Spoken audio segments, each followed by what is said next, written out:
いつもご視聴いただき誠にありがとうございます。釣りって学べるです。今回は釣りとガソリン暫定税率について解説いたします。2025年7月29日、野党8党、立憲、維新、国民民主などはガソリン暫定税率を2025年11月1日に廃止する法案を臨時国会に共同提出することで一致しました。この法案では暫定税率部分1リットルあたり約 25.1 円を段階的に補助金で対応しつつ、混乱なく廃止することを目指しています。このニュースは決して政治的関心事ではありません。釣り人の行動範囲にも直結する重大な話題です。もし法案が成立すれば、1リットルあたり25円前後のガソリン代が下がり、遠征長江の交通費が軽減される可能性が出てくるからです。つまり、釣り場を選ぶ自由や地方釣り場へ訪れる機会も増えるかもしれません。それこそが私たち釣り文化にとって未来につながる変化になり得るのです。本日の結論です。ガソリン暫定税率は釣り人の長江遠征、長江頻度などに間接的な影響を与えています。本日の目次です。暫定税率とは、なぜ暫定のまま続いているのか、ガソリン価格と釣りの関係、遠征と地元釣り、どちらを選ぶかの判断基準、車社会と釣り文化のつながり、私たちにできることとは、それでは順に見ていきましょう。暫定税率とは何か。まずはじめに、暫定税率とは何でしょうか。文字通り、一時的に設定された税率のことです。日本では1974年、ちょうど第一次オイルショックの時代、石油価格が世界的に急騰し、供給にも不安が出た時期に制定されました。その背景には2つの狙いがありました。1つ目はガソリンの使いすぎを抑えること。2つ目は道路整備や公共事業のための財源を確保すること。この目的のもと、ガソリン1リットルあたりに一定額を上乗せする暫定税率が導入されました。当時はエネルギーを大切に使おうという時代背景もありました。ところがです。この暫定の税率、実はそのまま今日まで続いているのです。しかもその金額は1リットルあたり約 25.1 円。揮発油税、地方揮発油税の上乗せ分、元の揮発油税と合わせると、現在のガソリンには1リットルあたりおよそ 53.8 円もの税金が含まれています。つまり、例えば私たちがレギュラーガソリン160円と思っているその価格の中には、税金だけで50円以上が入っているという計算です。ここで注目すべきは暫定という名前の意味です。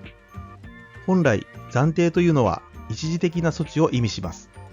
ところがこの制度、もう50年近く変わっていません。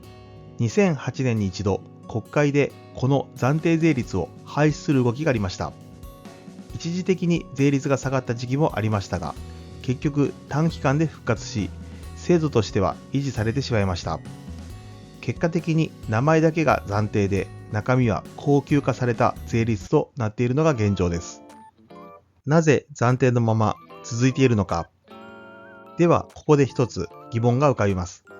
なぜそれが50年近くも暫定のまま続いているのか。答えは決して単純ではありません。ですが、その鍵は政治、財政、インフラという3つの要素に集約されます。道路整備や橋の修繕に必要不可欠な財源。まず1つ目の理由は、国や地方自治体が抱えるインフラの維持・整備という使命です。道路、橋、トンネル、こうしたインフラは一旦作って終わりではありません。毎年のように補修や補強が必要になり、特に日本のような地震大国、台風常習地域では老朽化や災害対応が避けられません。例えば、高速道路の橋梁のひび割れ補修、豪雨災害によって崩落した県道の復旧、地震で破損した国道の再建、これらすべてに共通して必要なのが膨大な予算、お金です。そのため、暫定税率によって生まれる収入は、インフラ整備の安定財源として重宝されてきたのです。地方自治体の頼みの綱。特に重要なのが地方自治体にとっての意味です。大都市圏に比べ人口が少なく税収も限られる地方では、このガソリン税の一部が地方揮発油税という形で自治体に配分されます。これによって街の老朽化した道路の補修、通学路の歩道整備、観光地へのアクセス道路の舗装といった身近な公共工事が維持されてきたという実績があります。つまり地方にとってはこの税金が生活の質を守る資金源でもあるというわけです。2008年、たった一度の廃止とその余波。実はこの暫定税率、2008年に一度だけ期限切れにより廃止されたことがありました。国会で法案の延長が成立しなかったため、一時的にガソリン価格が下がったのです。当時、多くの消費者はガソリンが安くなったと喜びました。しかし、その数ヶ月後、税収減を懸念した政府は、再び法改正を行い、同じ額の税率を新しい高級税として再導入しました。この時、事実上、暫定から高級に切り替えられた形となります。けれど、名称としては、そのまま暫定税率が使われ続けたため、今でも混乱や誤解を生んでいるのです。ガソリン価格と釣りの関係。さて、ここからは再び釣り人としての視点に立ち戻ってみましょう。釣りと車、この2つは切っても切れない関係です。朝早くに出発して、まだ人の少ない港やジーソに向かう。荷物をたっぷり積み込んで釣り仲間を迎えに行く。それは釣果にこだわる釣り人にとってごく自然な流れです。でも、その自然な移動にかかっているコスト、どれほど意識したことがありますか？ガソリン代は見えない出費。釣果にかかるお金といえば、タックルやルアー代、餌代、駐車場代、渡船代などがパッと思い浮かぶかもしれません。しかし、実はそれ以上に見逃されがちなのがガソリン代です。釣り人にとってのガソリン代は、まさに見えない出費の代表格。レシートには出ていても、心の中では、まあ仕方ないと済ませてしまいがちです。でも、この仕方ないの中に、実は私たちの行動に制限をかける見えない税金が潜んでいるんです。具体例で見る1回の釣果コスト。例えば、ある日曜日、ターゲットは夏キス。ポイントは片道 100km 先の砂浜。往復で 200km の移動。平均的な燃費が1リットルあたり 13km とすると、およそ15リットル前後のガソリンを使います。現在のガソリン価格が1リットル180円だとすると、15リットル ×180 円は2700円の出費。そしてそのうち税金分が1リットルあたり約 53.8 円。15リットル ×53.8 円はおよそ807円がまさに税金として支払っている金額です。さらにその中の1リットルあたり約 25.1 円、つまり約376円が暫定税率として上乗せされたもの。つまり1回の釣果ごとに370円前後が一時的な税金によって上乗せされている計算になります。遠征と地元釣り、どちらを選ぶかの判断基準。さて、ガソリン価格と釣りの関係についてお話ししてきましたが、いよいよそれが私たちの行き先の選び方にもはっきりと影響を与え始めます。釣りに行く前夜、こんなことを考えたことはありませんか？今日は近場にしておこうかな。あのジーソ行きたいけど往復で 200km か。ガソリン代がバカにならないな。じゃあ近くの港で様子見にしようか。そんな風に釣果よりも交通費を優先した判断をしたこと、一度や二度じゃないという方も多いのではないでしょうか。これはまさにガソリン代が釣果の選択を制限している証です。もちろん近場釣りには時間やコストを抑えられるというメリットがあります。仕事帰りの1時間勝負、朝まずめだけのライトゲーム、そんな楽しみ方もいいものです。遠征にあった発見と刺激。ここでもう一度思い出してみましょう。遠征釣果のあのワクワク感。初めて行く釣り場の空気。ご当地の釣り具屋で買った地元限定カラーのルアー、知らない土地の港で出会ったベテラン釣り師との会話、そしてそこでしか釣れない魚種との一期一会。こうした非日常の発見と出会いは近場ではなかなか得られないものです。それが移動コストの高さによって選択肢から外れていく。これは釣り人にとって大きな機会損失とも言えます。車社会と釣り文化のつながり。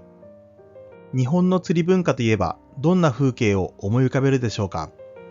静かな港町、夜明け前の堤防に並ぶテールランプの列、山道を走ってたどり着くジーソの絶景、助手席に積んだロッドケースとクーラーボックス。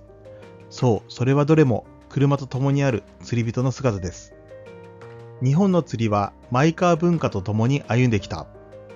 日本における釣りの大衆化は高度経済成長期と重なります。昭和40年代から50年代、マイカーの普及とともに多くの人が釣りという趣味にアクセスできるようになりました。電車の駅から遠い港でも車なら行ける。夜明け前の暗い道でも安全に移動できる。大きな荷物や氷を気にせず運べる。こうした利便性が釣り文化の裾野を一気に広げたのです。特に地方や沿岸部の釣り場では公共交通が不十分なケースが多く、車でのアクセスが前提となっています。車があるからできる釣りが増えた。現代の釣りスタイルは車がなければ成り立たないものばかりです。例えば早朝深夜の長考、除夜灯の下、メバルを狙うナイトゲーム、朝まずめに間に合わせるための深夜出発。こんな時間帯に動けるのは車という移動式プライベート空間があるからこそ。欄岸磯巡り。数カ所の漁港を回りながらアジング、状況に応じて潮位に合わせた磯を選ぶ。その日、その時にあった場所を自由に選べるのも車による機動力があるからです。荷物運搬の利便性。ロッド、バッカン、タックルボックス、ランディングネット、クーラーボックス。これらをすべて背負って徒歩で移動するのは現実的ではありません。車があるから釣り人は装備を充実させられる。つまり車は釣りの性能そのものを底上げしてくれている存在なのです。車があることで釣りが多様化した。かつては堤防でサビキ釣りや船での沖釣りが定番だった釣りスタイルも今では本当に多様になりました。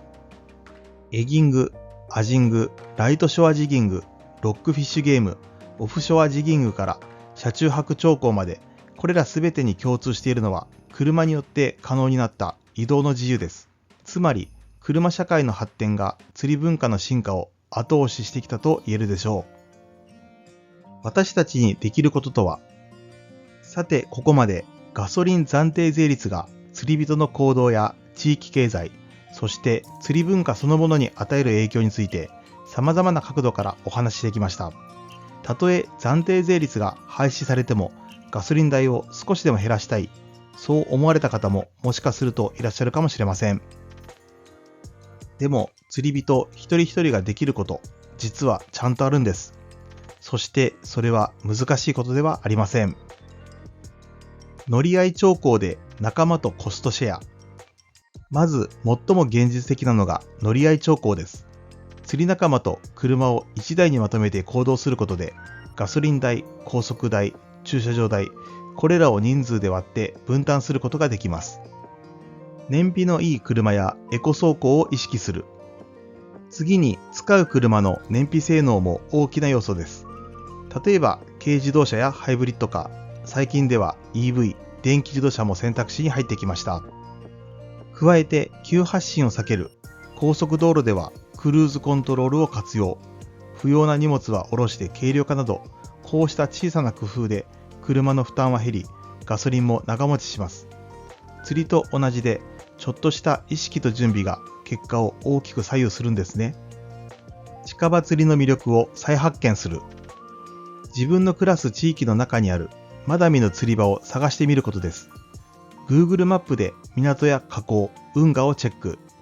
SNS で地元アングラーの釣果を調べる。通りがかった堤防をちょっと覗いてみる。遠征ばかりしていた頃には見落としていた身近な魅力。実はすぐそばに眠っているかもしれません。地元のポイントを知れば短時間長考でも満足度の高い釣りができるようになります。そして何より精度を知ること。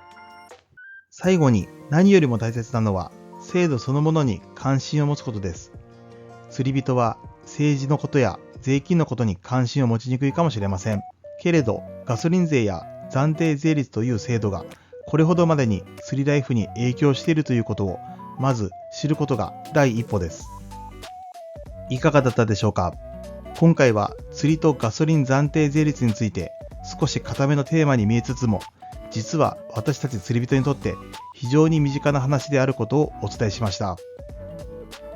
魚を釣る方法だけでなく、釣りを通じて社会政治も学べる、このようなテーマもチャレンジしていきたいと思います。最後までご視聴いただき誠にありがとうございました。また次回の動画でお会いしましょう。